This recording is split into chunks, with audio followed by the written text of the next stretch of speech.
Gente, tudo bem? Olha só. Nessa aula a gente vai falar um pouco sobre metáfora e comparação. Duas figuras de linguagem que são fundamentais para a compreensão de textos de sentido figurado. Por exemplo, a poesia. O que é a metáfora? A metáfora é uma figura de linguagem muito popular, cuja função é a comparação de dois elementos diferentes, estabelecendo-se uma relação de semelhança entre eles. Então, pelo próprio conceito de metáfora, a gente já pode deixar bem claro aqui que ela se trata de um modelo de comparação. Observem, por exemplo, essa frase: minha vida é um livro aberto. Quando a gente fala essa frase aqui, obviamente que eu não posso interpretá-la ao pé da letra se eu não fizer uma pausa para tentar entender quais são as características que possuem um livro aberto. Então, observem aqui um detalhe. Livro aberto é aquele livro que está ali para quem quiser olhar, para quem tiver a curiosidade de apreciá-lo, de ler. Então, se eu digo que a minha vida é um livro aberto, eu quero dizer que não há segredos nela, não há segredos na minha vida. Quem quiser saber alguma coisa pode vir, pode perguntar, pode questionar, pode matar a curiosidade. Essa frase é uma metáfora? Sim, porque a gente observa que a vida está sendo comparada a alguma coisa. Mas ao dizer livro aberto, eu preciso fazer uma associação. Eu preciso entender qual é a lógica que levou o autor a usar a expressão livro aberto para fazer uma analogia com a minha vida. Quando a gente fala de comparação, falamos também de uma figura de linguagem semelhante à metáfora. As duas são muito próximas.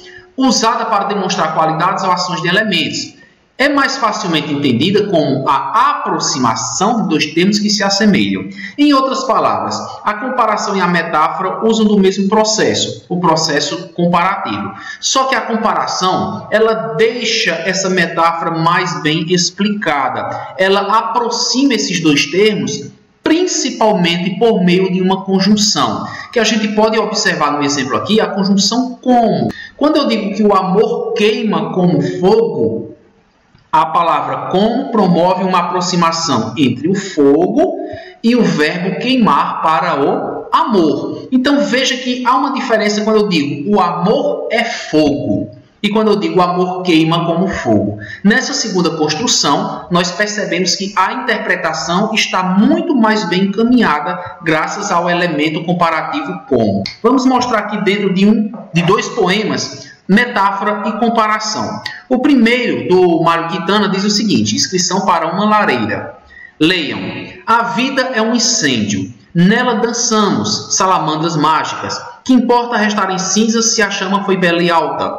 Em meio aos touros que desabam, cantemos a canção das chamas, cantemos a canção da vida na própria luz consumida. Esse texto só é possível você atribuir uma interpretação se você tiver conhecimento de metáforas, se você tiver conhecimento de que esse texto traz uma linguagem conotativa, ou seja, traz palavras que não podem ser interpretadas ao pé da letra, e se você fizer uma pausa para tentar captar o sentido da semelhança entre os termos que foram utilizados. Por exemplo, veja o primeiro verso que diz: a vida é um incêndio. Não posso interpretar ao pé da letra a palavra incêndio, mas eu sei que incêndio representa fogo, representa algo que queima e representa que em um determinado momento essa coisa que queima deixará de queimar, ou seja, deixará de existir. Então veja que pelo meu conhecimento de mundo a respeito da palavra incêndio, eu posso fazer uma relação com a palavra vida e tentar entender o que o autor quis dizer ao falar que a vida é um incêndio. Na vida, dançamos, nós dançamos na vida, que é um incêndio. Salamandras mágicas, vejam essa vírgula, que indica que esse termo salamandras mágicas não é um complemento do verbo dançar, e sim como nós somos. Nós somos salamandras mágicas na vida. Lembrando que salamandras são anfíbios que, segundo a cultura, que segundo as lendas, conseguiam dançar no meio do fogo, não se queimavam. Então nós somos essas salamandras mágicas na vida. A gente tem que dançar no fogo. Tem até o ditado que diz que quem está no fogo é para se queimar, né? No caso, salamandras, a gente está no fogo da vida, só que a gente não se queima, né? Ou então se queima, mas aproveita. Que importa restar em cinzas se a chama foi bela e alta? Será que o autor está falando aqui do próprio incêndio, ou ele está falando dessa nossa vida, né? Que importa restar em cinzas, ou seja, que importa se um dia tudo isso que nós vivemos vai acabar, se a chama foi bela e alta, se realmente a gente viveu, se a gente aproveitou cada instante. O que importa é que se aproveita da vida, não importa como ela vai terminar, porque uma hora a gente sabe que realmente acaba. Em meio aos touros que desabam, cantemos a canção das chamas. Então é mais uma maneira do autor reforçar a importância da gente aproveitar o momento. Os touros que desabam pode significar os anos que se passam. Então cantemos a canção das chamas, aproveitemos enquanto ainda está queimando.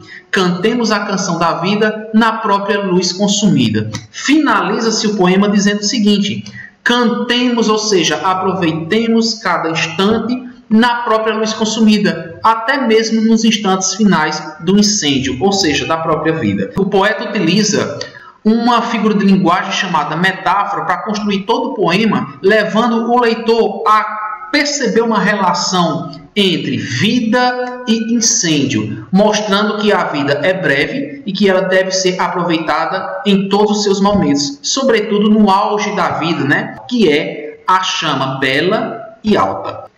Vamos então agora ao texto 2, o Leão de Vinícius de Moraes. O leão, leão, leão, rugindo como um trovão, deu um pulo e era uma vez um cabritinho montês. Leão, leão, leão, és o rei da criação. Tua goela é uma fornalha, teu salto uma labareda, tua garra uma navalha, cortando a presa na queda. Primeiramente, você percebe que a compreensão desse texto é mais fácil do que o texto anterior. E um dos aspectos que faz com que a gente entenda esse texto de uma maneira mais tranquila é a comparação. Por exemplo, quando a gente diz rugindo como um trovão. Nessa frase aqui, veja que o elemento comparativo como já deixa para o leitor mastigada a compreensão do texto. O leão ruge como um trovão. Então a gente entende trovão como aquele som barulhento, aquele som infernal, aquele som que assusta realmente. O rugido do leão é comparado ao do trovão. Se eu dissesse o leão é um trovão, o leitor teria mais dificuldade para compreender o texto. Mas quando você coloca o como, o leão ruge como um trovão, essa metáfora já foi bem explicitada, já ficou mais fácil a compreensão, né? Mais abaixo a gente tem metáforas. Tua goela é uma fornalha, teu salto uma labareda, tua garra uma navalha. Tua goela é uma fornalha. Eu preciso entender ao pé da letra o que é uma fornalha para assemelhar-se à goela. Teu salto uma labareda, tua garra uma navalha. Então o que é que a gente vai entender? Se eu digo tua goela é uma fornalha, eu estou querendo dizer que é algo quente, né? Algo que vai me matar. Teu salto uma labareda, me refiro ao tamanho de uma labareda num grande incêndio, né? Um grande salto do leão. E tua garra uma navalha, porque a navalha corta facilmente, assim como a garra do leão há de cortar também, certo? Então, na metáfora, eu não tenho o elemento comparativo como, e eu preciso fazer uma leitura mais aprofundada para compreender. Na comparação, a partir do instante que eu uso a palavra como, tal que, assim como, eu consigo perceber com mais facilidade essa metáfora de uma maneira já mais explícita, ok? Fechemos aqui com uma tirinha que diz o seguinte: você é um colírio para os meus olhos, um descongestionante nasal para o meu nariz, um antiácido para o meu estômago. E a outra personagem diz, tem gente que não sabe quando parar, né? Porque também o excesso de metáforas cansa o leitor, né? Tudo tem que ser muito bem dosado. E nós temos aqui 3 exemplos de metáfora muito bem esclarecidas, né?